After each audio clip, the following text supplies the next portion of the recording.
Welcome into another episode of Hockey Royalty Live, the official podcast of hockeyroyalty.com. We are coming at you after the road split, getting into the matchups here. What was good? What was bad? Hey, disappointment on special teams. How do we feel going forward? Is there going to be a change in net? So get in the chat, like and subscribe, and let's get into it. How are you doing, co-host here? Russell Joe, how you doing? Doing pretty good. I mean, I don't know if the high of last night has necessarily worn off. I'm still kind of feeling it. I know after the low of game one, the next day, I don't even want to think about hockey. And then, but yeah, I mean, last night, the way it ended and kind of the feeling that a lot of Kings fans, I'm sure, feel the same way. It feels good. It feels good. It's one of the few good feelings that I've had about this team probably all year or a long time at least. So it was good to get that one. How you feeling, Joe? The ebbs and flows of playoff hockey, the game-to-game heart attack. Don't we all miss it, right? Other than that, I'll be honest, I'm pretty tired. But we're here. We're going to battle through this. Brandon, how you doing? Well, I'm still getting used to having no intro. I set up an intro and then didn't have an intro. Working on it. We're having some bands maybe drop some stuff, some custom stuff for Hockey Royalty. So that stuff's in the works. We might have to do like a little makeshift one because I was ready to press the button just out of habit and it wasn't there. Tyrion Arnold out of Alabama goes to Detroit here with pick number 24. Watching the draft, the Niners pick in, what is that, six or seven? So I'm glued there, but I'm glued here. You know, you're gonna have I'm a multitasker. You know, you gotta scan the field like our goalies, and hopefully I don't let in too many pucks. But I just think I'm doing all right. I mean, I was up 3-1, and my mom was like, "Oh, the Kings are playing good," and then my girl texted me like, "Oh, you guys are winning," and I was like, hold my beer real quick, you know, like just give it a second, you know, just like Texas weather. If you don't like the weather, just wait 5 minutes because the game changes that quickly from the first period to the third period where we score, and you think that might be a chance for us to settle in 1-3-1. They answer right back. So let's get into it. I mean, obviously in the pregame for game two, Joe and I kind of gave our thoughts on how the team played after game one. Russ, it's good to have you in here for the third opinion. I'll let you get first shot here. Instead of starting off naked, let's start off positive because we won the game. What are the positives going into game three? How do you like the way the Kings answered in game two? I mean, I really like the way that they've been playing, or they at least played 5-on-5 in game two. Special teams is still an issue. We'll talk about that. But, I mean, in a game after a game where it felt like everything went wrong and everything went right for the Oilers, you kind of needed your big guys and your big guns and your leaders to step up in game two, and that's exactly what happened. So I just you could see it right off the bat. Like Kopitar was just engaged and on a man on a mission. Same thing with Kempe. Those two looked great right off. So that was good to see. And then I guess you wanted to see a little bit better goaltending. We'll talk about that too. It wasn't that great, but yeah, 5-on-5, I thought they looked pretty good. And I mean, McDavid's going to do McDavid things. We all know that. I mean, we don't really need to dive too far into that. He's the best player on the planet for a reason. If you didn't know that, ESPN will tell you. Yeah, that's for sure. But what's been really good to see is that they've actually done a pretty good job, and I think it's mostly been Kopitar and Kempe and I think Byfield on the other side most of the time. They've done a good job at shutting down Draisaitl, which has been really good to see. He hasn't really done much 5-on-5. A lot of his numbers haven't been that great. He's still a great player, obviously. So, but the fact that if you can limit a lot of what he can produce and really make them focus a lot of their production from McDavid, I mean, that's huge if you're a Kings fan, if you're a Kings man or coach too. So to see that and to see them kind of neutralize the kind of clog up the neutral zone a little bit more in game two, kind of got back to Kings hockey a little bit. I think there's still a little bit more room for improvement in that area. But yeah, after a really, really bad game one, to come out with the victory in game two, that was huge. Joe, obviously we were talking about how bad the team looked, and it was just not a very good vote of confidence. And we said we needed big players to make plays, and you said your player of the game, and who I was going to pick too. If the Kings were going to win, the player of the game was going to be Adrian Kempe, and boy did he show up early.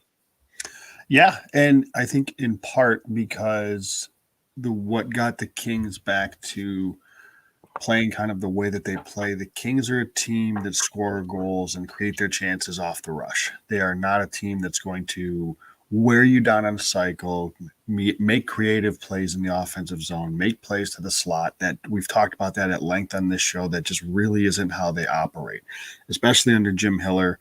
They don't make a lot of plays to the high danger areas and create high danger chances. So if the Kings are going to be successful at 5-on-5 in this series, it's going to be in transition. It's going to be off the rush.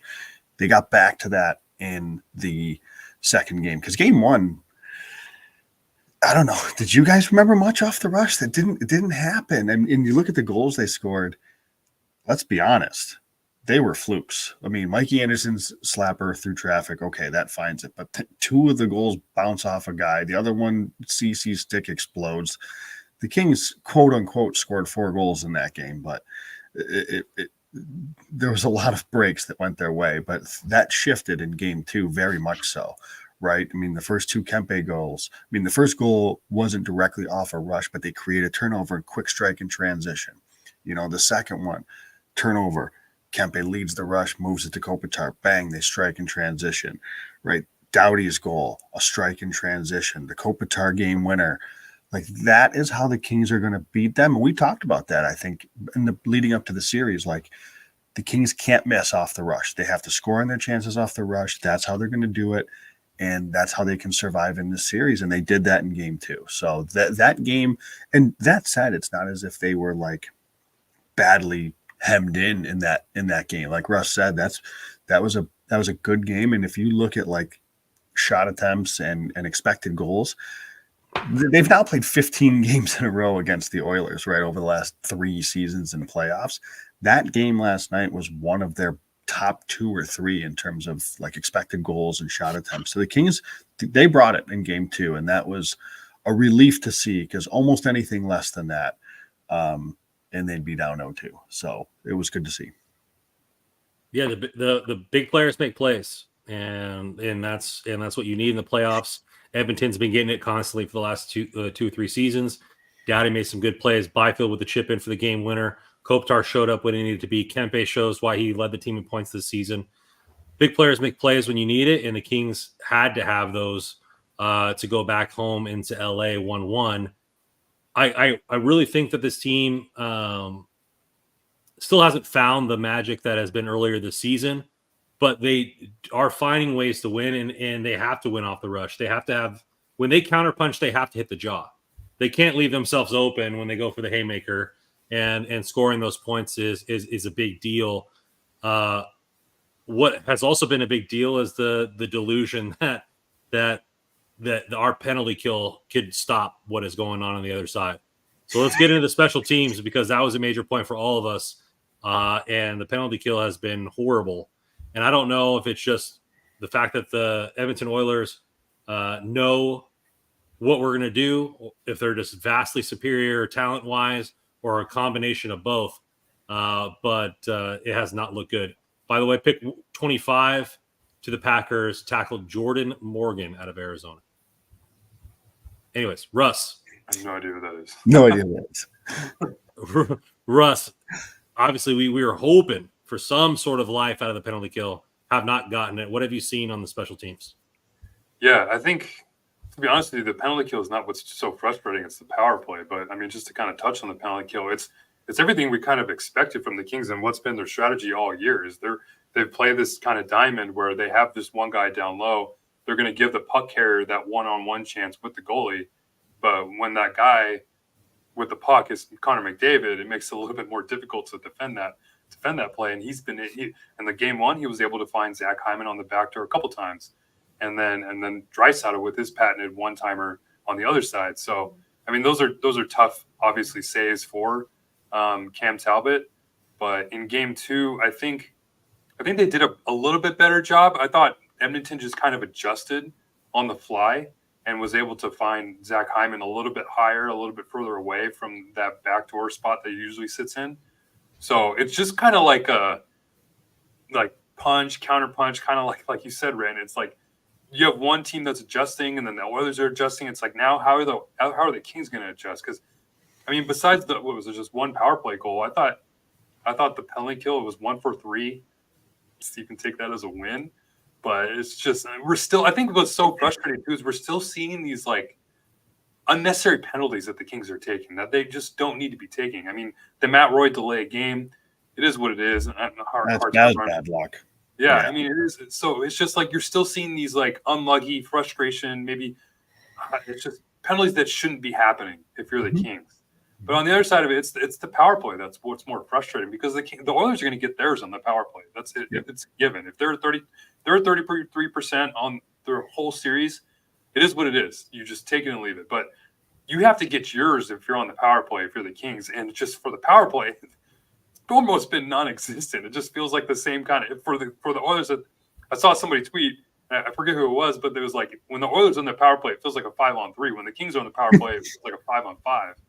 And because they're not just like not shooting it, they're not getting lanes. It's so weird to watch, because you obviously have Victor Arvidsson now back in the fold, and he's been in the fold now for a little while. Yet they're still figuring things out for some reason on the power play. And even though it was trending in the right direction for a little while, it doesn't feel like it's that same power play that we saw a little bit toward the end, or toward most of the last year too. So that's the part they need to figure out the most. I would just give credit to Edmonton's penalty kill. I mean, they look like they're very aggressive. They're not allowing people to set up. They're not allowing people to get into spots that are vulnerable. They're attacking up high, with the puck carrier. So I would give more credit. I mean, it looks bad on the power play for us, but I would give more credit to the penalty kill for Edmonton. Brandon, I'm so glad you said that, because that's exactly what I would say. So I don't know what else to add about the Edmonton power play. They can throw so many different looks at you. There's so many different weapons. There's so many different guys that can beat you. You know, the Kings, they're not the only team that's going to struggle against Edmonton's power play. You take one thing away, they're going to find another lane. They're going to find another outlet. That is what it is. But I think you're exactly right, Randon. I think this is an example of excellent pre-scouting by the Edmonton Oilers. They know exactly what the Kings are going to look to do, because unlike Edmonton, and listen, I'm not blaming the Kings for this. They don't have, nobody has, unless you're maybe Colorado has, McDavid and the equivalent of McDavid and Draisaitl. So I'm not hating the Kings too much on this, but obviously with Arvidsson back, we've talked about how much more effective it's been. He allows for that passing option from the down low. It creates a little bit more, but that's kind of their looks. While it is opening up more looks, it's easier to adjust to that if you're the Oilers. And I think, Randon, you're right that I think this is as much to do with the Oilers penalty kill and having a good idea of what the Kings are going to try to do, rather than necessarily the Kings being poor. I mean, obviously there's going to be times where I guess they could be a little bit more effective and crisper in some instances, but I agree. I think it's a lot more to do with the Oilers kill, and I'll be curious to see if LA is able to make a couple minor tweaks to the power play in Los Angeles for Game 3. They have to just be a little bit more crisp, and I think they also have to be a little bit more, for lack of a better word, flowy. And when the power play is working the best, they're just cycling, because you have people that can switch out with each other. Fiala and Kempe switch out all the time. Arvidsson plays down low and in the bumper. You have Kopitar that can play also on the other spot, and then on the other half wall, you've seen Kempe play at the point with Doughty. So there's so many people that are cycling, and it just seems very stagnant, where pass back and forth, Edmonton player comes up, chips the puck, and then it goes out. So it doesn't seem very flowy to me in that part, and it needs to be. It needs to be more creative, because you have to score. And if we score 25% the rest of the series and Edmonton's at 30%, you're at least eliminating or matching the chances that you get on the off the special teams there. So I think it's very necessary for the team to be a little bit more confident, a little bit more creative, take a little bit more chances, and give Fiala the chance to let Kev be Kev. Let him cycle, do whatever he needs to do, and he might make a mistake, but sometimes when he starts getting really creative in that on that power play, it opens places up because you start dragging defenders towards him like a black hole, and that opens up spots for everybody else. Yeah, you need to at least match them, like you said, because I thought in game 2 the Kings were the better team at 5-on-5. So if you're able to match the Oilers on special teams, then and you can just win the 5-on-5 battle, because that's where obviously where the Kings want to win, because it's harder to match the special teams with the Oilers. But if you can win that 5-on-5 battle and match the special teams, then I really like the Kings' chances, because what was so refreshing to see is that after game 1, like everybody knew what the problem was. It's like the Oilers were just getting far too many easy entries, and it led to high danger chances like often, like throughout the entire game.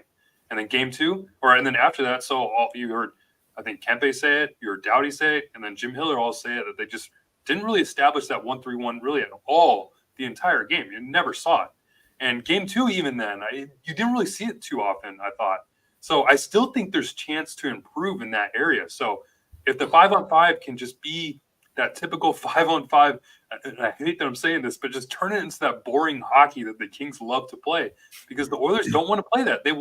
Connor McDavid, we saw it like 3 or 4 times last night. Like he tried to take on like 4 or 5 Kings in the neutral zone. It just never worked. You had Gavrikov there, you had Arvidsson there, Deneau, who have all done a pretty decent job, even though the numbers will say otherwise. But like that's the thing for the Kings, and the reason for success is to get into that 1-3-1, turn it into a slog, make a ton of traffic in the neutral zone, and force McDavid to go through 5 people, because special teams it's struggling right now. So anything you get a power play at this point, it feels like a bonus right now. Yeah, and I think I wonder if when they get to LA, if that I've referred to it as sludge hockey. I wonder if we'll see a lot more of that in Los Angeles than we were able to see in Edmonton. I think Edmonton was able to really dictate a lot of the pace. I agree, though. I don't think the Kings were bad at against Edmonton in game 2 by any means, but it wasn't like true Kings hockey. And Hiller alluded to this in today's media availability, that he's like, there's still another level there.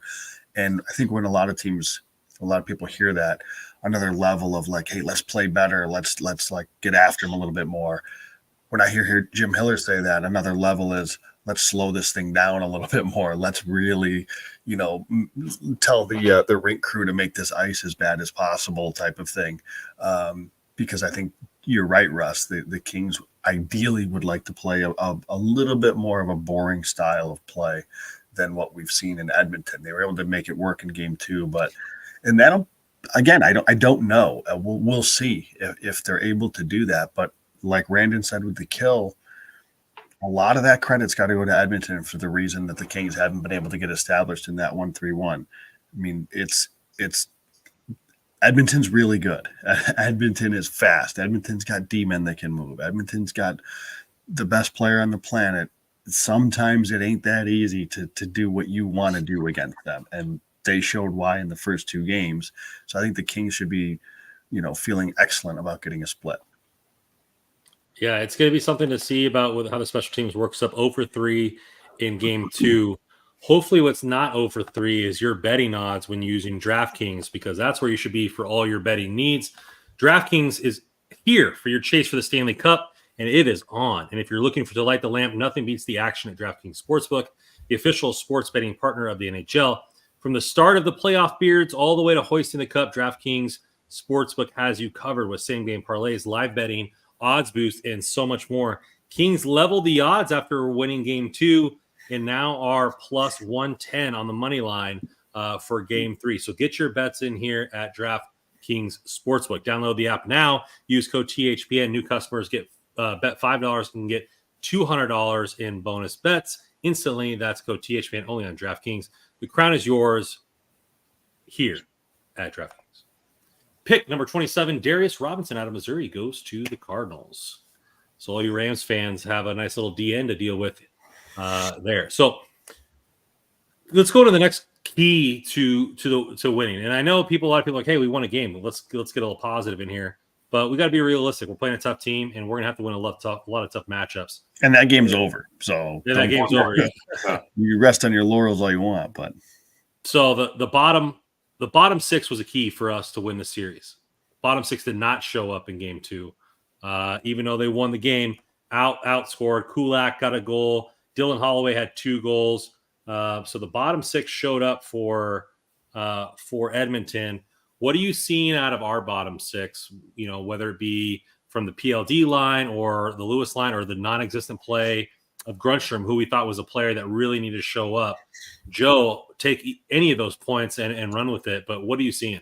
Well, first, I think it's more accurate to call it the bottom 5. Grunstrom really isn't seeing a lot of ice time, and Jim Hiller said he told Grunstrom he wasn't going to see a lot of ice time. He didn't see a lot of ice time, and he probably isn't going to see a lot of ice time next game. So it may be more accurate to refer to them as the bottom 5, and you're exactly right, Brandon. It hasn't been good enough. Pierre-Luc Dubois has been pretty bad at least from a possession and analytical standpoint. He has not been very good. He has been a lot more physical than I thought.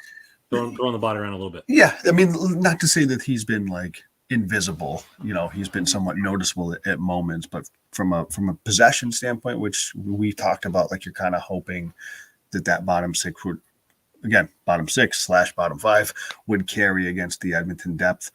I don't think it's really translated that way. Fiala has been a little hit and miss here as well, and you know, Lazard and Lewis are going to do what they can. Kansas City just trades up into Buffalo's spot. Sorry, keep going. Interesting. In my neck of the woods, anyways. So I don't know. I think that it isn't good enough, but I go back and I really appreciate, Brandon, that you said this earlier about tipping the cap to Edmonton. It's like they're deep too. Like their bottom 6 is good. And so I'm not saying that it should be better than LA's, because I think LA's, if you've got Dubois and Fiala as 2 of your bottom 6, and you know how big fans of Lazat we are, like this should be better than it is, but it hasn't been. You're right, and it does need to be better. You should be tilting the scales more than they have been, for sure. Agreed. That's fair. You should be, Right. yeah.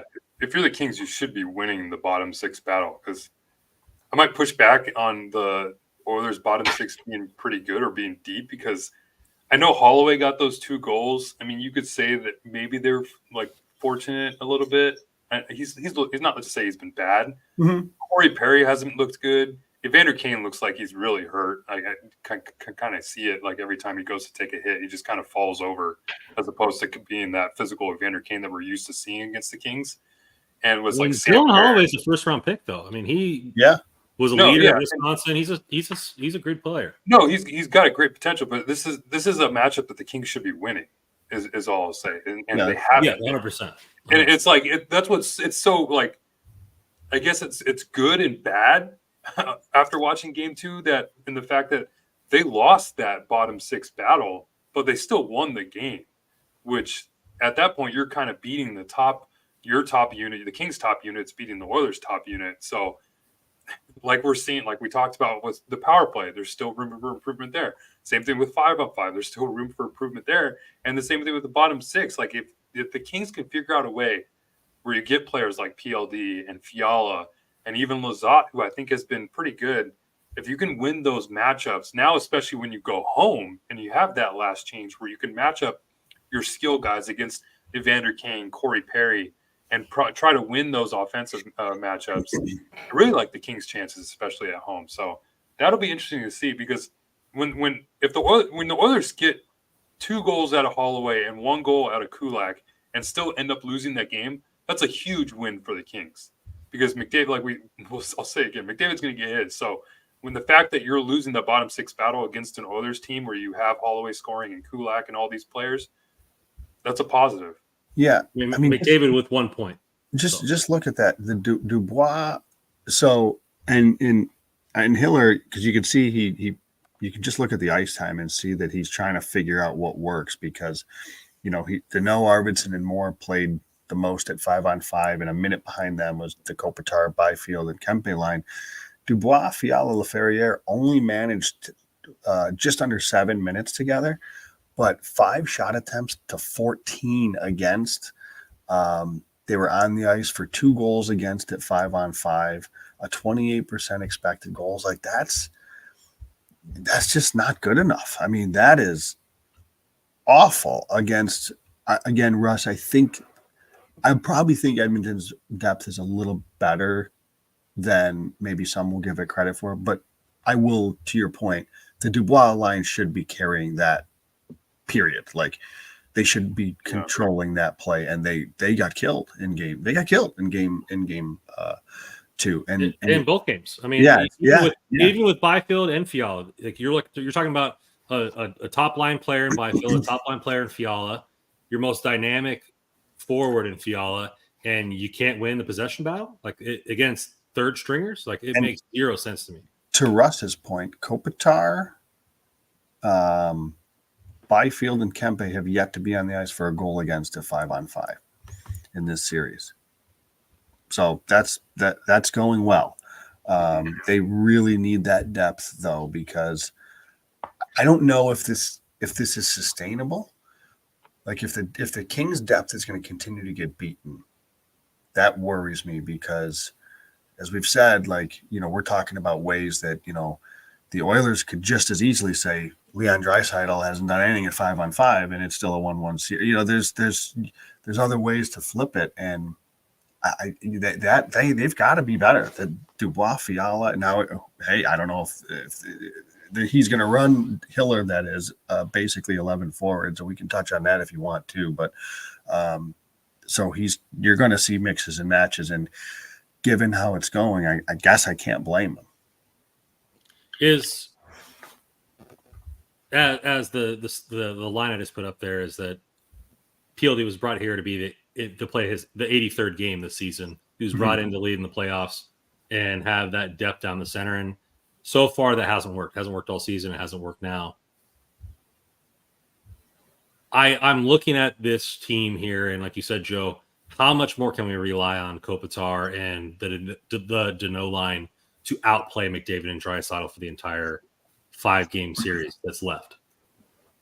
I would not want to bet on those odds. So it has to change.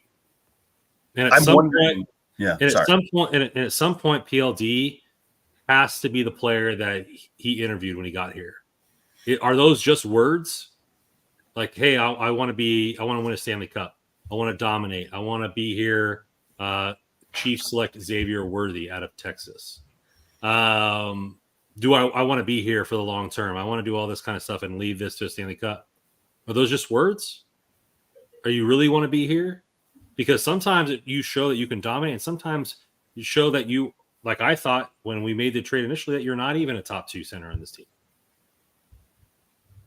So that for me is just it's a thing of sometimes you got to pull yourself up by the bootstraps, rub dirt in and all those old cliches. The player of the game for game 3 needs to be PLD. Like we need to see something out of the bottom 6. And I'm tired of giving him excuses because it hasn't been good enough. And I wonder if we'll see, and Hiller didn't really seem, he wasn't going to tip his hand even if there was, but he didn't seem like he's overly concerned about any matchups. Like you said, Russ, Kopitar in the past has spent most of the time against Draisaitl, and it went a lot worse last 2 years than it did so far this year. The first 2 games. Yeah, that's a great sign. Yeah, I mean, it's a tough so that what that does is it really puts the Danault line in a bit of a tough spot because we're so used to them controlling play. It's just tough to do against McDavid. So, I know there's Arvidsson's numbers are poor from a possession standpoint, but it's like I don't know. I don't want to take him with a grain of salt because listen, at the end of the day, this is the task at hand, and you've got to find a way to be better than what it's been. But it's a tough one. But I don't know. Do you think you'll see? I don't know if there'll be anything forwards or defensemen. If you'll think that we see any difference in matchups, Russ. I don't know. Actually, I've been trying to think about that. It's like you see Fiala play with Lizotte and Lewis at times, and I wonder if that's the switch he goes back to, because I think everything you said with Dubois, Randon, and yeah, it's been all year, so I won't be too critical about Kev, but he needs to be better too. I think in this series, I know we got a goal, but it more or less kind of a fluky one, a little bit there. So he needs to start pushing the pace a little bit. And then now when you get the matchup advantage where you come home now and get the last change. So I'm curious to see if Hiller goes back to Fiala with Lizotte and Lewis, where they can kind of establish a forecheck against the bottom six of the Oilers. Because like what Joe said, Arvidsson's numbers haven't looked good. Some people are kind of wondering where Moore has been. But their job this series isn't to score. Their job this series is to try to limit as much production from McDavid as possible. And I mean, if you were able to keep McDavid off the score sheet at 5-on-5, that's a win for me. And that's exactly what happened in Game 2. The Kings got the win. So you're going to have to try to find that production elsewhere. You can't, like Brandon said, you can't rely on Kopitar to continue to keep doing this, and Carey and Kempe to continue to keep doing this. But I mean, they've looked good, which is great to see. Mm-hmm. Byfield seems like those three seem like they've kind of got that same chemistry that they had a little bit earlier in the year. So if that continues, that's a great sign, because the last 2 years when they've played Edmonton, Draisaitl's just kind of had his way with Kopitar. And I don't know if that's to say that, like, I don't know. I'll have to look to see who Draisaitl had been playing with, but maybe it was Evander Kane, and he's not playing on that line anymore because of his injury or whatever he's kind of dealing with. But it just seems like that the Oilers have kind of become this just Connor McDavid line. And if you're able to shut down Draisaitl and hopefully limit some of that bottom six production that we talked about and win that matchup, then yeah, the Kings have a real good shot at winning this series. And we don't really have anything to go off of. The last time Edmonton was in LA was February 10th, which was Hiller's first game. So he's just getting his feel under everything. And so really wasn't a whole lot. Kopitar only played a few minutes against McDavid. So I don't know. I mean, I don't know what to expect from Hiller to see if there will be much change or if he's just perfectly comfortable rolling what he's been doing. Again, it didn't come off as like coach speak to me in the media availability. He just genuinely seemed like I'm honestly not all that worried about it. So he may be, a little less concerned about a straight matchup, but I guess we'll see. Pick number 29 in the draft. Cowboys select Tyler Guyton, tackle out of Oklahoma. So, I agree with that here. Let's get into the bottom six in a different way, because you said Grunstrom's barely been playing, and I thought he'd be a major factor in this team. Is there a reason to purposely handicap yourself with not playing a player that should be playing or that can play? Should they bring up Akil Thomas or Turcotte, who had a hat trick a couple days ago, and actually have four lines? Because it seems to me that you're just suiting up a guy that is not there. Like, what's the point at that point? The Grunstrom thing's weird. Yeah. Sorry. Go ahead, Joe. No, I was just gonna say I don't think the sense I get, and this is just from watching media availability, press conference, whatever. I don't think Hiller has an ounce of interest in playing somebody like a Turcotte or an Akil Thomas in the playoffs right now. I don't think he wants to do it. I think he's going to roll with his 11. He's going to dress 12. Because if somebody goes down or something like that, then he's got Grunstrom he can spot in. I don't know what the reason is. We talked about it in the past with McClellan, and this is all coaches, right? If it's a trust thing. If they just don't trust the guy to do what you want him to do, that's going to play a factor. And Hiller alluded to, he just likes the flow of the 11.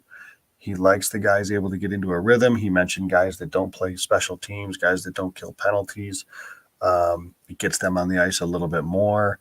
I will say if he's going to go 11, I would rather him go dress the 12 and just play Grunstrom sparingly than dress 7D. They don't have 7D good enough to do that. So again, I don't know if it's a great thing, Randon. I don't know if it's sustainable. I don't know if this is something you can go deep in a playoff with by just leaning so heavily on the 11 forwards. When we hear so often in playoffs, you need 4 lines deep, especially you go to overtime, and luckily it was a quick overtime, but you get to a point where that could get problematic. So it certainly seems to be his preferred method right now. I'm with you. I think Grundstrom can be a contributor, but I don't know. Maybe he just didn't see enough at the tail end there of the season to say, you know what, I trust this guy, when basically my job's on the line. Well, yeah, and this is Grundstrom's first taste back into action is playoff hockey too. That's not something you get acclimated that quickly to, even though he's been here before. I mean, yeah, Mark I agree, Stone scored on his first shift back into action. He did. That is very true. Yeah, I'm with Joe. I don't go 11-7. I stick with the 12-6. As much as we love Morbarara here, I think that's kind of asking him a lot. And then where do you even play Morbarara too? When you kind of mix and match, you're not going to pair him with Anglin again. Hopefully, we never see that again. But yeah, as far as the Grundstrom thing, is kind of weird. I'm curious to see how they make that happen and how they deploy him when they're back home now, especially the start of the game. Maybe you get him a couple extra shifts. But yeah, Hiller's 11-7, whatever, 11 forwards has been his thing ever since he's been here. And the whole reason he likes it is because he has a guy named Quentin Byfield on the team that he can just use everywhere on the ice. And I'm not disappointed. I'm not upset about that. If you're telling me you're going to give Quentin Byfield, who led all forwards in 5-on-5 time in game 2, if you're going to give him the extra minutes as opposed to playing a Carl Grundstrom or Trevor Lewis or even maybe an Alex Laferriere, then make that happen. Give him the opportunity, because we've seen Quentin Byfield use his length and especially in the neutral zone a little bit and be physical, probably a lot more than a lot of other Kings in this series too. So I love the way that Byfield's been able to play. I think we're seeing him. I was kind of worried that he might hit a wall in the postseason a little bit from all the good things that we saw in the regular season, even though he kind of struggled a bit toward the end.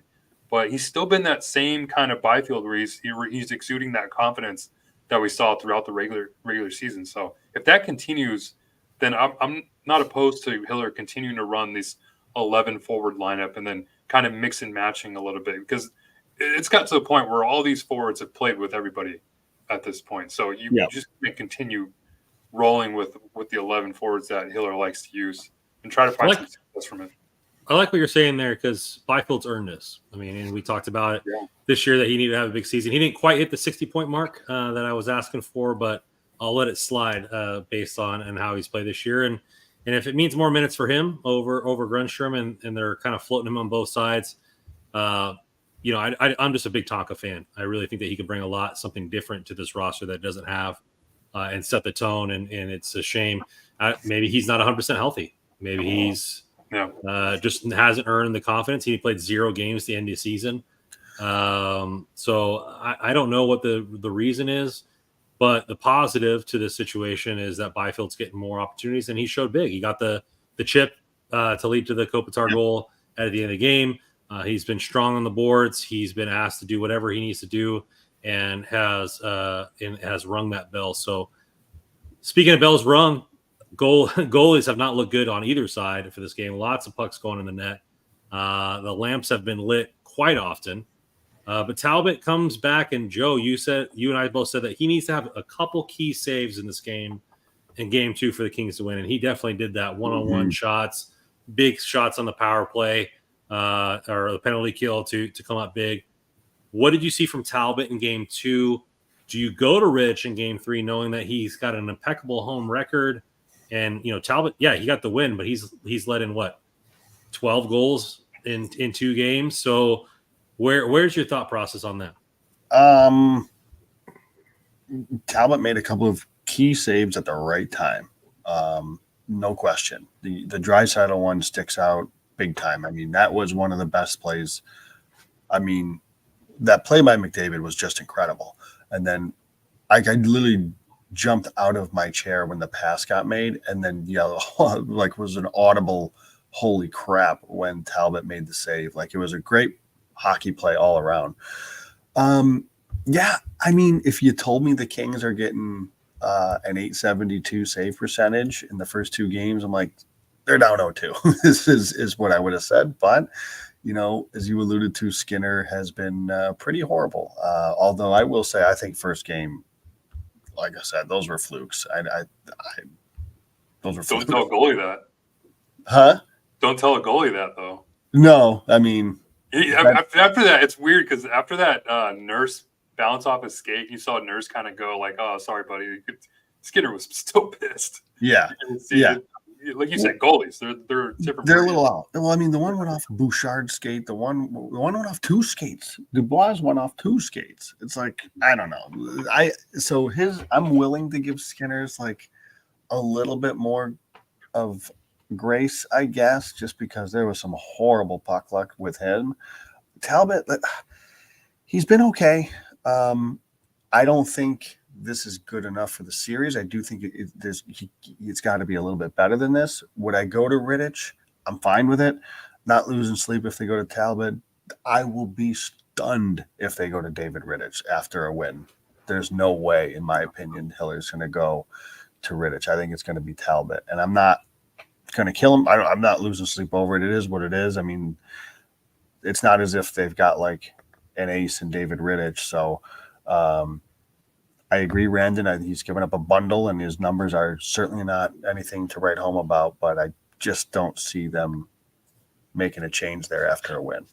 It's weird to think about too, because like let's say that Talbot makes one of those saves that he probably should have made on some of those goals, but he doesn't make that Draisaitl save. We're probably not even talking about Cam Talbot. We're probably just saying, oh, penalty kill still an issue, like all these other storylines that are probably going on. So yeah, and so for me, like I'm not making a goalie change. You have the win.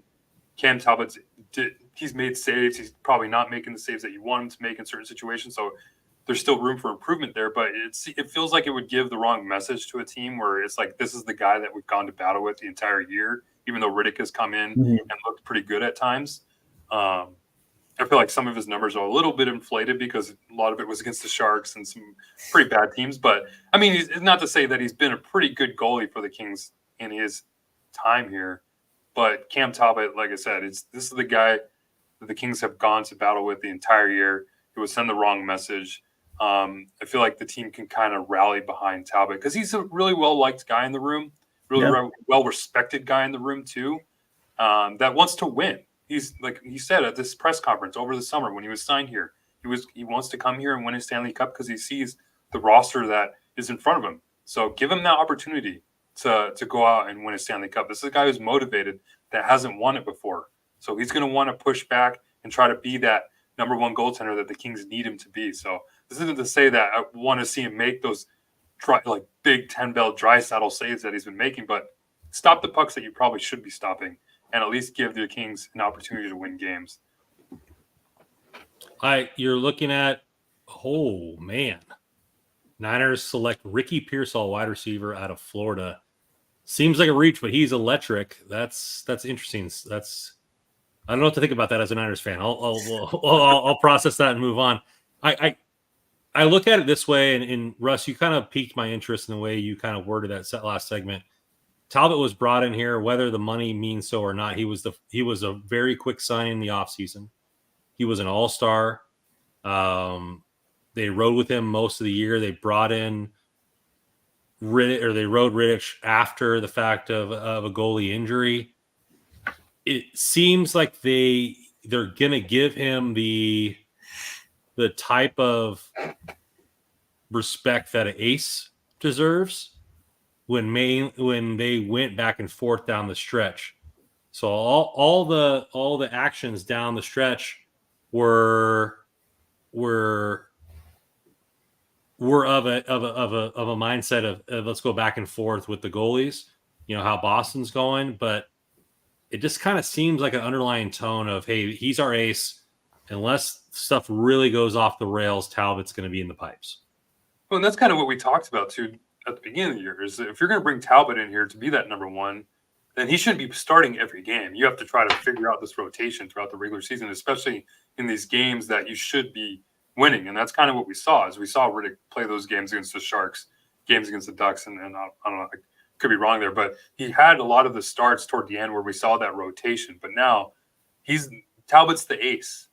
And it's weird that we're having this conversation because I wonder if, like, Oilers fans probably should be having this conversation more with Skinner just based off of the game 2 performance, because I thought he played really poor in that performance. But they have like Calvin Pickard as their backup goalie. They're not making a change. So that's I guess that's a good thing if you're a Kings fan, that if you can really get to Skinner, they don't really have anyone else to turn to, because Pickard's been horrible.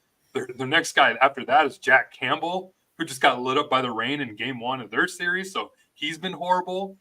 So the Kings need to keep doing what they've done. I feel like these first 2 games, just get bodies in front of Skinner. And it's really worked. And it's just kind of frustrating him a little bit. And now if that can kind of get into his mindset a little bit, where maybe their team starts wondering like, oh crap, can my goalie now not make a save? Maybe I can't gamble on pucks because now I can't rely on my goaltender making that big save. Because I mean, there was a breakaway too that Cam Talbot saved. So he made the big saves that needed to be made throughout the entire game. He just kind of let in maybe a couple softies, but I didn't think it was overly a poor performance from him. If he can continue to be the Cam Talbot that we saw throughout the year, and the Kings too, like we talked about, like their neutral zone has been pretty leaky their first 2 games. So if they can get that neutral zone back to what we've seen through the Kings, that limits a lot of the chances that the Oilers are able to produce throughout the entire game and makes it easier for the goalies. That's what the Kings want to do. So if you make that easier for the Cam Talbot, then he should be performing better in the next few games here. Carolina moves up and trades with Buffalo to get the last pick in the first round. We'll see who they get. Yeah, it's just something that we're just gonna have to ride. We're just gonna have to ride Talbot. And Skinner's getting frustrated. I saw a couple tweets today by Oilers fans asking for wow, I forgot his name already. Campbell. Yeah, I was like, he just got lit up in the AHL. So no offense to Soupy. Thank you for your time here in LA, but yeah, like Edmonton fans are frustrated too with the play in the pipes, and I don't blame them. Going forward with this team, what needs to happen going forward? I know we've hit a couple of points of where the team needs to be better. If you were to say, hey, the Kings need a what? Split at home, at minimum, obviously, to remain in the series, or maybe take 2 games at home. What needs to happen and why, Joe? Well, they need Gavrikov and Roy to actually play well. That has not been a good pairing. That pairing has been a defensive, is supposed to be one of the best defensive shutdown pairs in the NHL, and it really hasn't been this playoffs. I think they're running a sub 40% expected goals, and again, they're against McDavid. But if you're going to build your team like this, then you're expected. This is what they're expected to do, is to shut him down, and that has not happened yet. That's another thing kind of we talked about earlier. If there's going to be a matchup, if Hiller prefers that matchup, or Anderson Doughty against McDavid, we'll see. But I think of Gavrikov, because you look at the numbers for the other 2 pairings, Anderson Doughty's been really good, and I want to go off on a mini tangent here on how good Jordan Spence has been. He has been excellent, and if you look up the numbers of Spence and Englund together in the first 2 games in this series, now I think they've played the least out of any defenseman. I think they've averaged about 12 minutes per game at 5-on-5. But when they are together, Spence and Englund are 54.2% Corsi for, and they're even 50% expected goals. I don't think anybody would have expected that out of the third pair. And just to give an idea of how much that's driven by Jordan Spence, when Englund's been away from Spence, he's been 14% Corsi and literally 4.5 expected goals. So Jordan Spence he's having a really nice series here. I wouldn't mind seeing him see his minutes tick up a little bit. I think he's kind of earning that. He's playing really well.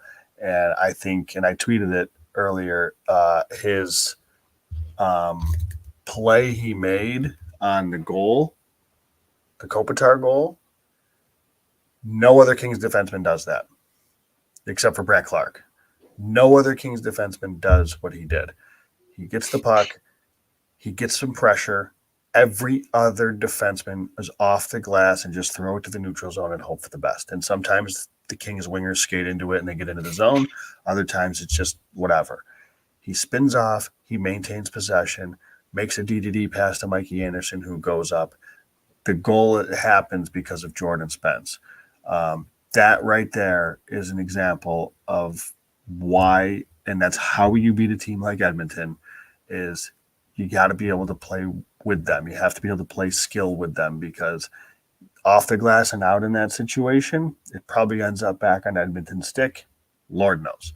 At the very least, it's not in the back of Edmonton's net. So I know this started, Randon, with who needs to be better, and I went off on a Jordan Spence tangent, but I really wanted to make sure he got his due here because I think he's deserved it.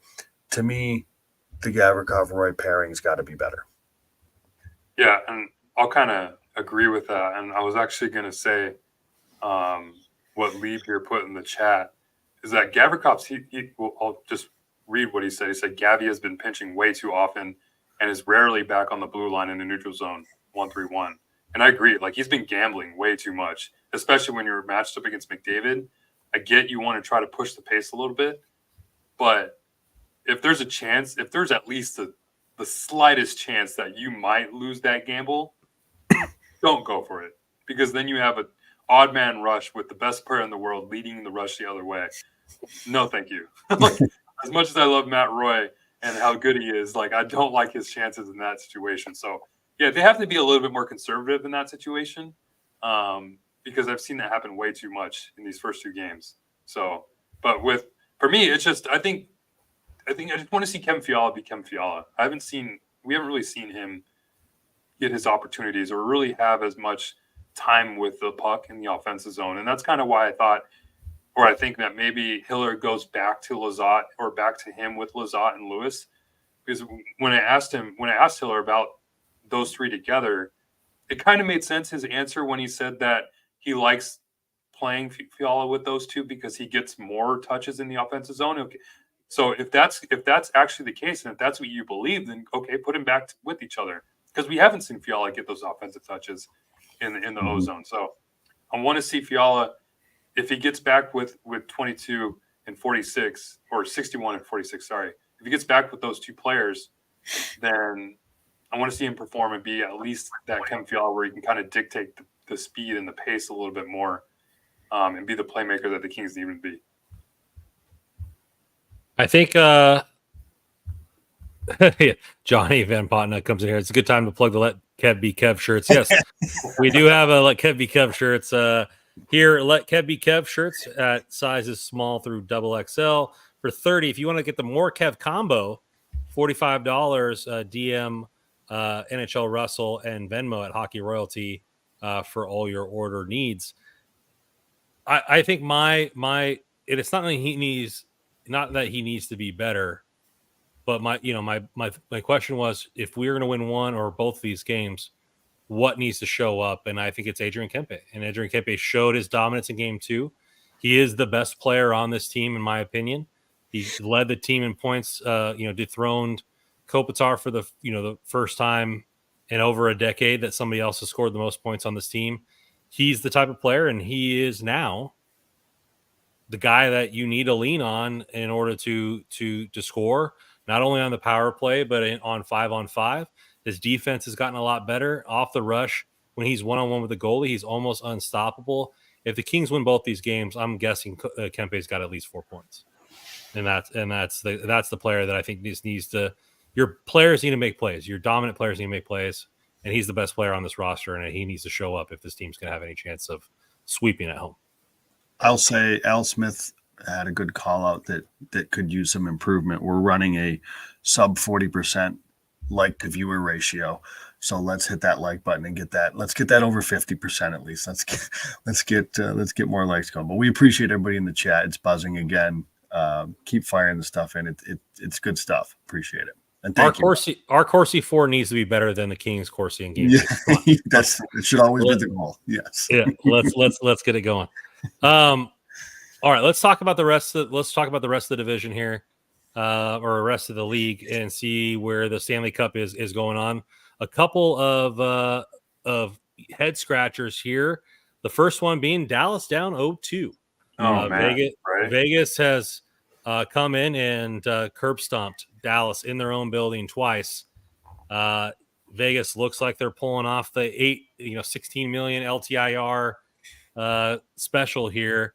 I saw somebody put out this response to the LTIR. Not that they should get rid of it, but if like 5 games before the end of the season, however many games you miss out of those 5 should mean you have to miss that amount going into the playoffs. So if you miss 3 or 4 to end the season, you need to be out for 3 or 4. So there's no last minute, oh, he's healthy. Because everybody was saying, Mark Stone, oh, it's a real injury. He'll be out till mid-May, and all of a sudden he's healthy. And you look at a lot of these hockey guys are tougher than they give credit for. I forget the player's name, but the guy on Florida had like 3 broken ribs, a torn MCL, and he still played throughout most of the playoffs. So I'm sure Stone has somewhat of a healing process need to go, but he's a gamer. So maybe that's something you do, a little penalty if you don't finish the regular season. But Vegas looks like another wagon again to start the playoffs, and Dallas does not look as good as advertised. What have you guys seen, if you guys seen anything in that series so far? I haven't really watched too much of that series. It seems like that game is always kind of going on when the Kings game's on. So I haven't seen too much of it, but man, I was totally wrong.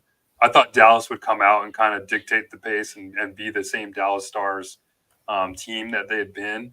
And especially toward the end of the year now, and you picked up some great players like Tanev and at the deadline. But Vegas, man, I mean, Stone is a difference. It's crazy how big of a difference he is to that team. And it's so ironic too that he scores the first goal of game one. It was just like, and like, yeah, it's frustrating. I can imagine being like, if I was a Stars fan, I'd be so pissed. Because like you're telling me that Mark Stone is healthy enough, but he couldn't play like 2 days earlier or 3 days earlier. Like let's be real here. So like I agree. Like nothing's going to happen in the short term. That like I've read they have to do it in the next CBA. But like I don't mind that, Randon. Like I've said, like maybe if the player can't play in the last 5 or 10 games or so, then he can't play in the first round or something like that, because it's ridiculous. It really is. So like, yeah, man, like the Stars, they're in trouble. They're in trouble because Vegas looks good. And I guess if you're a Kings fan, that's good to see, because let's say the Kings do get past the first round. I mean, it's looking more likely, and we'll dive into the Canucks series, but I mean, if you don't have to play Dallas at any point in the next few rounds, where you have Vegas now, and that 3rd seed would give you home ice advantage against a Vegas series. So I guess if you're a Kings fan, you're probably rooting for Vegas, Do they reseed? Is it reseed? No, it's a bracket. If it's not reseeding, then we play the winner of Winnipeg and Colorado. So that would be like further down the line. I'm just saying, like Dallas is obviously the 1 seed overall, so they'd have home ice advantage over everybody. Mm-hmm. But if they're out, then there goes a matchup the Kings didn't want and probably would be roughed up against a bit. But then let's say they do end up facing Vegas further down the line. I'm getting ahead of myself, but just to say that if that does happen, the Kings get home ice advantage. Yeah, I don't know the answer to the LTIR thing. I'll be honest, I don't care about it as much as a lot of people do. I don't know. It doesn't bother me really. I don't hold it against Vegas. I just saying that there needs to be a change. No, I don't even say that. I mean, I get it. I understand it, I guess, but it just, I think if the second you get into some alternatives, you're going to run into situations that are like, oh shit, this is pretty bad too. So I don't know. I don't know what the answer is. I just don't think like should Dallas be punished because they didn't have any injuries? Well, listen, I don't want to. Here's the thing. I don't want to hear it from Dallas. You're the number 1 seed. Yes, it's a tough matchup. Don't get me wrong, but I don't. You're the 1 seed. You got the best goalie, arguably the best goalie in the West. You've got a great team. It shouldn't matter. And yes, Mark Stone is a great player, but I guarantee you, if you were to look at the odds, going into the series without Mark Stone, and then you input Mark Stone, Dallas is still favored in that series.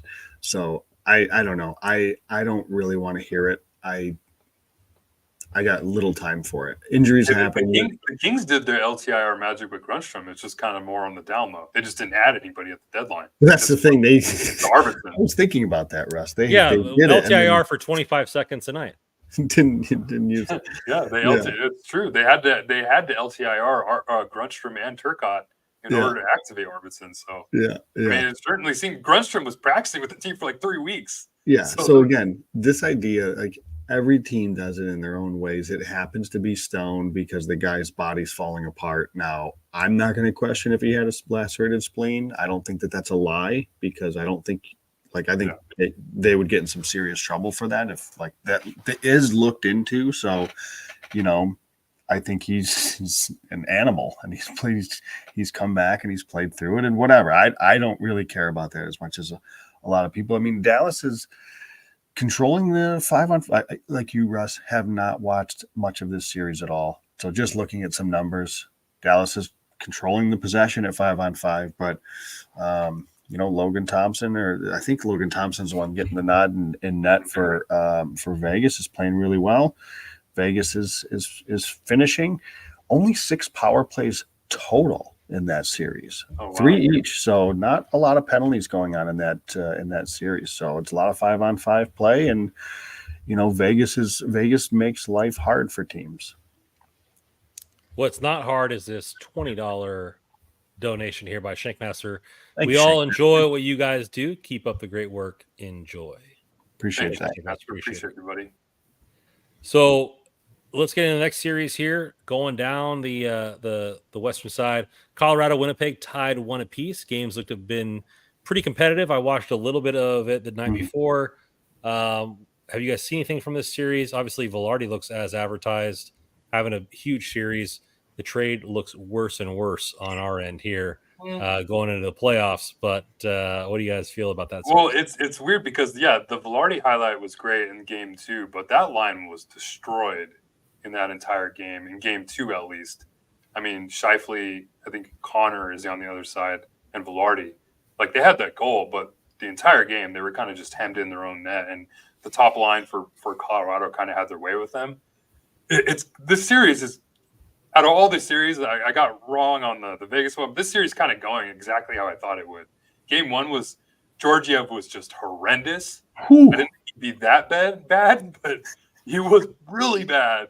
And Colorado's going to score. They're the highest scoring team in the league for a reason, or one of the top scoring teams in the league for a reason. So they're going to get theirs. I think what's so frustrating for Winnipeg is that Hellebuck has just not looked good at all.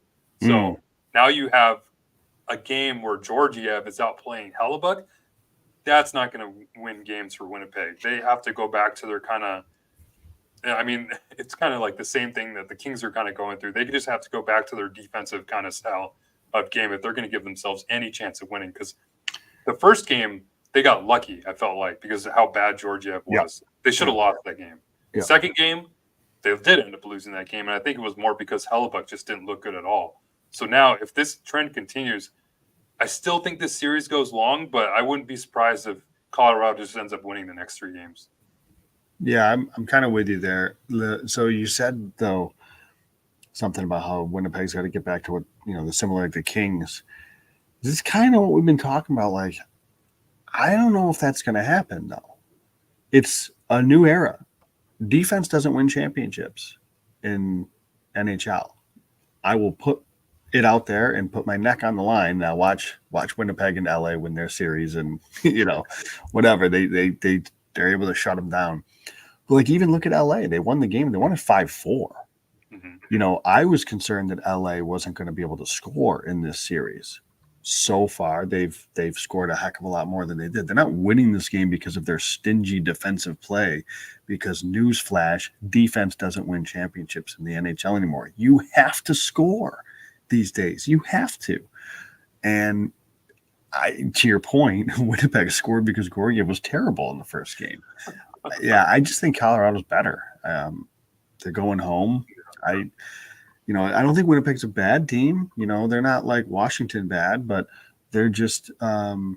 I just think Colorado's better. I think they're a well-oiled machine, especially if they got some guys. I mean, I don't know that Landeskog's ever going to be. I know he's skating around a little bit in like sweats, but they're good. Middlestad's been good. Walker's looks really good. Yeah. It's a good team. I just think when they fight, and again, they lost solely because their goalie hung them out to dry. So I think they're going to win the series. Up over in the Eastern Conference, or we got one more in the West. Vancouver, Nashville tied 1-1. Demko out week to week. Does this spell the end of Vancouver, or can they ride it out against the hot Nashville towards the end of the season? Yeah, isn't it funny that it seems like the big storyline, at least out west right now, is goaltending in each series? I mean, like you said, Thompson's kind of carrying right now with Vegas, doing pretty well. We talked about the goaltending between the Kings and Oilers. The goaltending, obviously, with the Avs and the Jets. And now, man, Canucks are in a world of hurt because they weren't able to produce any offense. And if that's the thing with Nashville, too, is they're really stout defensive team going to turn it into a crawl. We saw them play against the Kings where games were 2-1, just kind of lucky bounces here and there.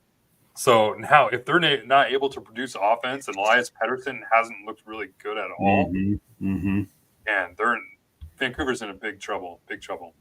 I'm with you there, Russ. Pettersson's I don't know if he's dealing with something, but the Demko injury is big, and Pettersson being out, or not out, but playing as if he's out, is certainly not good. So, I mean, a little biased. I do got a series bet on the Preds, so I am hoping that they pull it off, but another thing, if you're Kings fans, we're looking at the brackets, right? Kings somehow get past the Oilers. Want home ice advantage. You want the Preds to win. Well, yeah, and you'd rather play either of these teams than have to deal with like somebody on the other side. So yeah, very, very true. That's the thing that's kind of strange. Is like not strange, but it's gives you a little bit of a glimmer of hope. And I don't want to look past the Oilers. I'll stop doing it after this, but gives you a little glimmer of a hope because if you look at the bracket and how the way it's set up, I mean, the Kings win. The next series would be either against Vancouver or Nashville, and you don't want to say you like your chances against any team in the playoffs, but you kind of like their chances against both of those teams, especially with the Demko injury, and you get home ice advantage against Nashville. Then after that, you have who knows what's going to happen. It would be Colorado.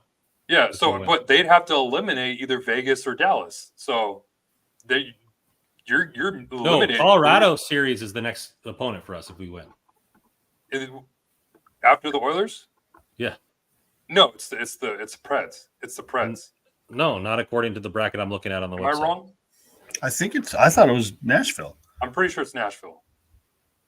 Am I looking at it upside down? I am looking at it upside down. Okay. Yeah. So you're right. Okay. No, yeah, but I'm just saying, like, the other side too, like you have 3 of the top 4 teams probably in the Western Conference in that other side of the bracket. So now I will say, just to play devil's advocate a little bit, if you're either Nashville or Vancouver, what do you think they're saying? Oh yeah, exactly.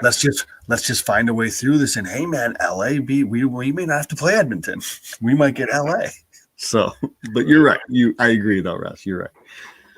A team that doesn't look like it's going to give us home ice advantage in the Stanley Cup is Tampa Bay, down 3-0 to Florida. Florida is just a wagon as they were last year, handling business. Not really much to say there. Tampa should put up maybe a 1 win. Let's move it to the next series here. Boston, Toronto. Big series. Toronto hasn't won since the early 50s, I guess, since against Boston in the playoffs. Down 2-1. Boston just seems to find a way to win. Cycling the goalies, which hasn't really worked in any playoff instance, but they're doing it with both of theirs because they got some 2 A+ goalies there. What do you feel about this series and how it's going so far? I think Toronto's been pretty good. I actually think they've played this series pretty well. If it weren't for how well Swayman played in game 1, I think it could have been a different result. It's just hilarious that Toronto is going to find a way to lose. I think again, but man, I don't think they've played bad. I really don't think they've played that bad. but Nylander out is just massive. I mean, I don't think he can be. He has been a horse in the playoffs for this team the last couple of years, and you could argue. I mean, he's been their best playoff performer. I think the last couple of years has William Nylander. So, it was mentioned today that he's suffering from migraines. I think Elliot Friedman reported.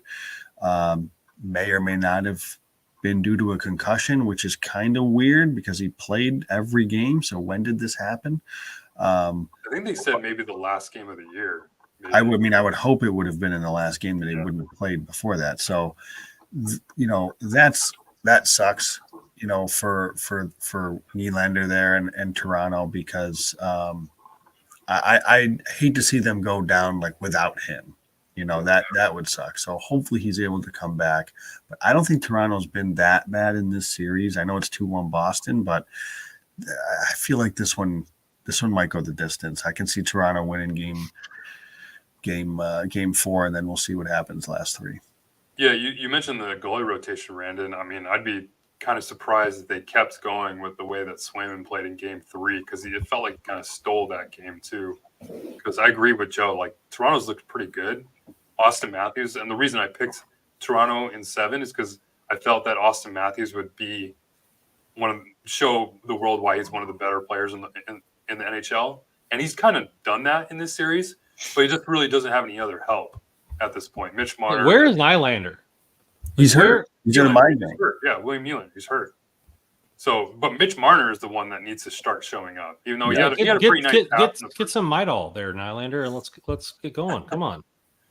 I mean, concussions, man. That's different. It's tough to deal with at that point. So it's a concussion, not just a headache. Well, they say it might be based off a concussion. Yeah. Yeah. So it's kind of a tough situation for him, especially with the contract they just signed. Hopefully he's able to come back, because I want to see Toronto at their best going up against Boston at their best. Me too. Because it'll be a fun series for everybody. Yes. All right. Well, we'll see. Going into the next series, we have New York Rangers up 2-0 against the Capitals. Move on. We're terrible. These last 2 series. What do you got to say? The Capitals are one of the worst teams I've ever seen play hockey, and they're in the playoffs. It's embarrassing. The New York Islanders have been relegated after game 2 when they got out a shot attempted by 100. These are bad hockey teams that should not be in the playoffs. It wasn't as bad as Taiwan versus Kuwait in the World Championships. I don't know if you saw that. This is true. No, but it's like, how 155 shot attempts to 1. What was the final score of that game? Wasn't it like something 55-0? Yeah. Yeah. It's crazy.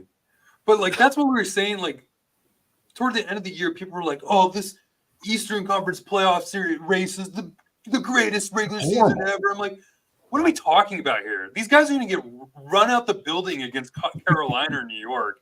And sure enough, like, that's exactly what's happening. Like, we're really caring about whether it's going to be the Islanders or the Philadelphia Flyers. I mean, at least maybe the Red Wings would have given us a little bit of entertainment. No, they wouldn't have. Before, but even then, they're not. I would have been intrigued about. I would have been intrigued about a Crosby, Malkin, Letang.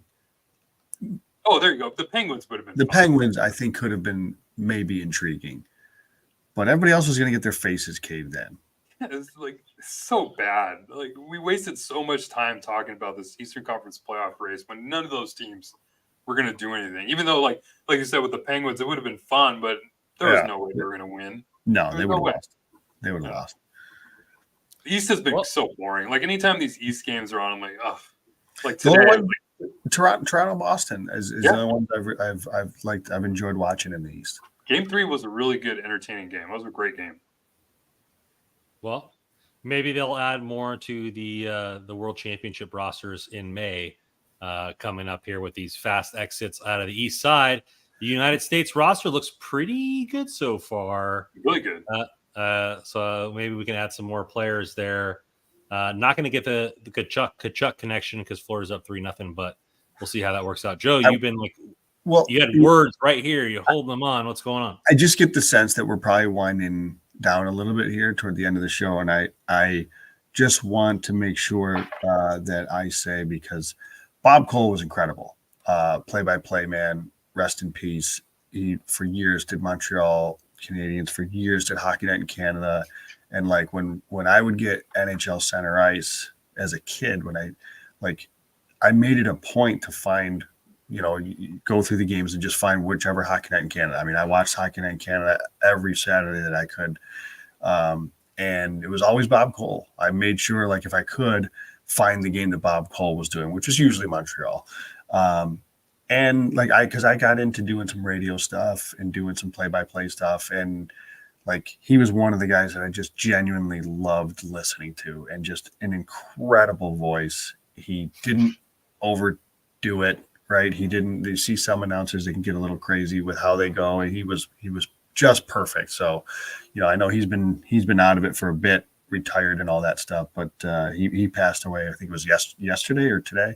So I needed to make sure that I said that, because man, I don't know if you guys listened to him much, but he was incredible.